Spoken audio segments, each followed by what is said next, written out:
Hello and welcome to the special edition of Meet the Microbiologist. Our guest today is Dr. Turlough Finan, who is the winner of CSM Murray Award for Career Achievement for 2021. The Murray Award is named after the Murray family to recognize the pivotal role played by Dr. Bob Murray and his father, Dr. Everett Murray, in the formation of our society. So welcome, Dr. Finan. Thank you. Congratulations on winning this award. This, as I said, is a premier award of our society. And I just thought we'll take this opportunity to ask you a few questions, know a bit more about you. So to start with, could you tell us about your academic journey? Okay. So I grew up in Ireland. And I attended secondary school, actually a boarding school called Moat, Carmelite College Moat. And then I went and attended University College Galway, where I obtained a BSc and MSc. And then I moved to see the world, a bit of the world, to the University of Guelph, to Dr. Carl Jordan's lab, who I had written to, actually. And of course, my name being a little strange, I'll tell a story that when I arrived, in fact, he might have been a little surprised that I was a male and not a female, but in any case. And there I undertook studies on Rhizobium legnosarium and specifically on dicarboxylate transport. And I was very fortunate that a young faculty member had joined the University of Guelph at that time called Janet Wood. And she was an expert on transport, and with Dr. Jordan's expertise in rhizobium and root nodule formation, I had an excellent team, and got my PhD there, and then went on and went to the Connacht Research Institute and worked on poliovirus type 3, on the neutralizing antigen of poliovirus type 3.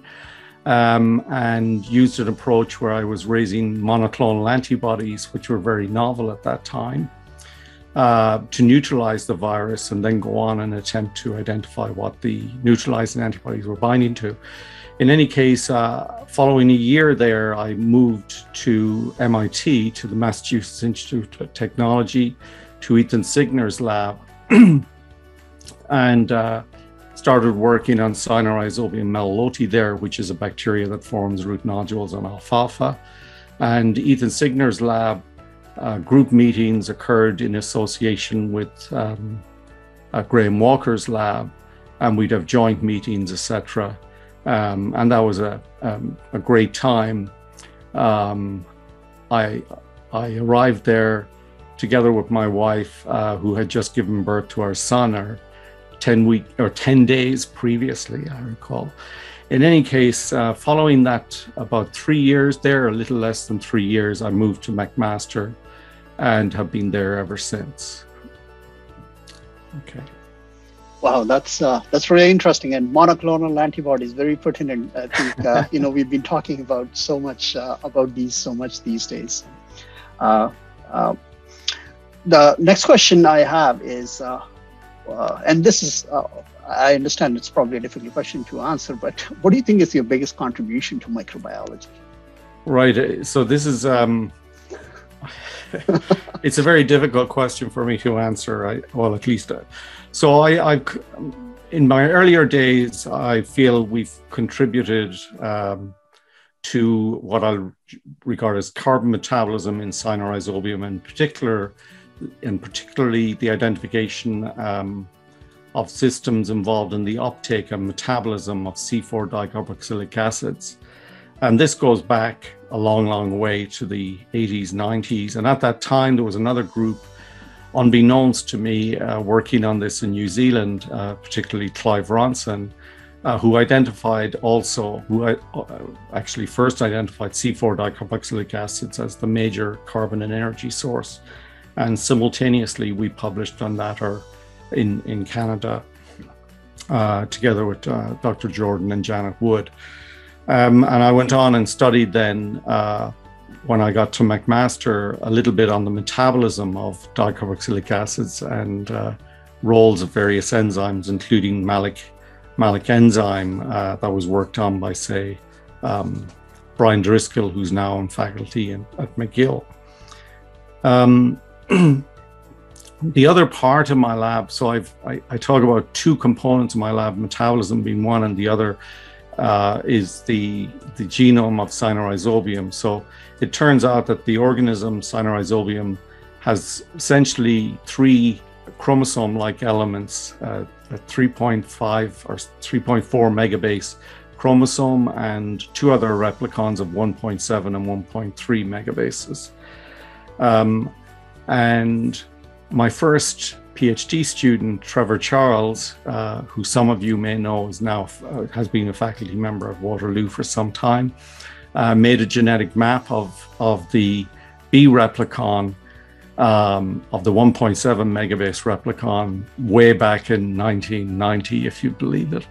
And that work we continued in constructing deletions of that replicon and wondered what were the phenotypes resulting from those deletions, and for the most part did not see the phenotypes. And that work we continued to develop ways of manipulating the genome, and along with Patrick Chen and others, developed procedures for cloning out large regions of the B replicon. And I collaborated with Brian Golding here, a colleague at McMaster, on the sequencing of those regions. And that got us involved in the genome sequencing project of Cyanorizobium. In any case, so this whole theme is around manipulation of the multipartite genome of Cyanorizobium, and that work was, the sequence analysis was published in 2001, about 6 years after the, I guess, Haemophilus influenza and Micrococcus yansanii genomes were published in 1995. Okay. We've carried on that work then to now in analysis of the minimal symbiotic genome, which I'll talk further about in my presentation.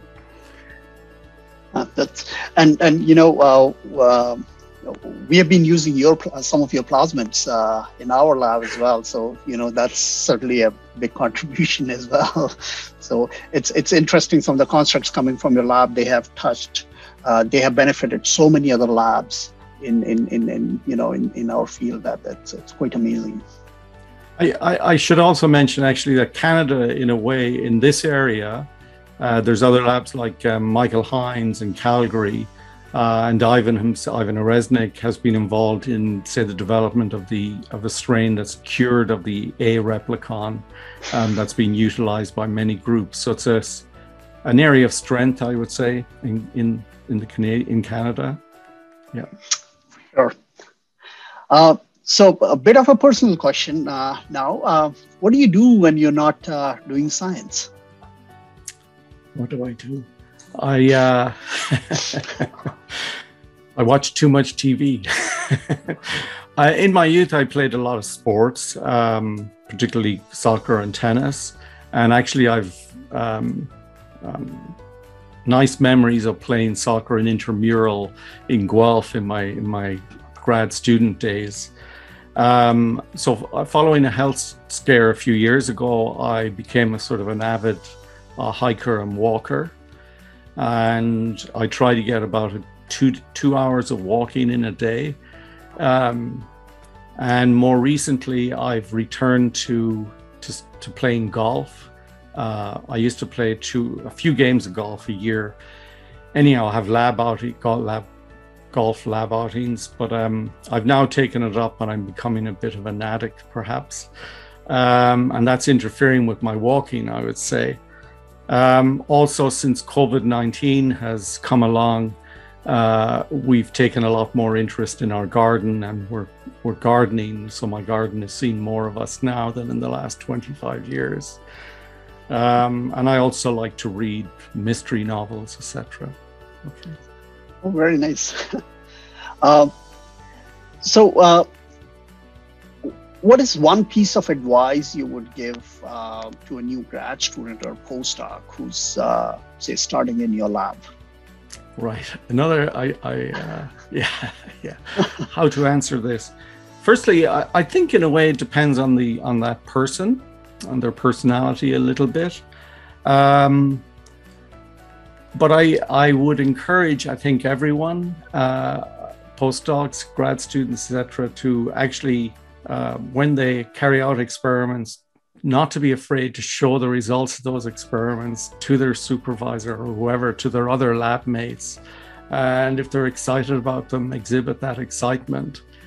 I say work hard and try to maintain perspective, which is sometimes difficult.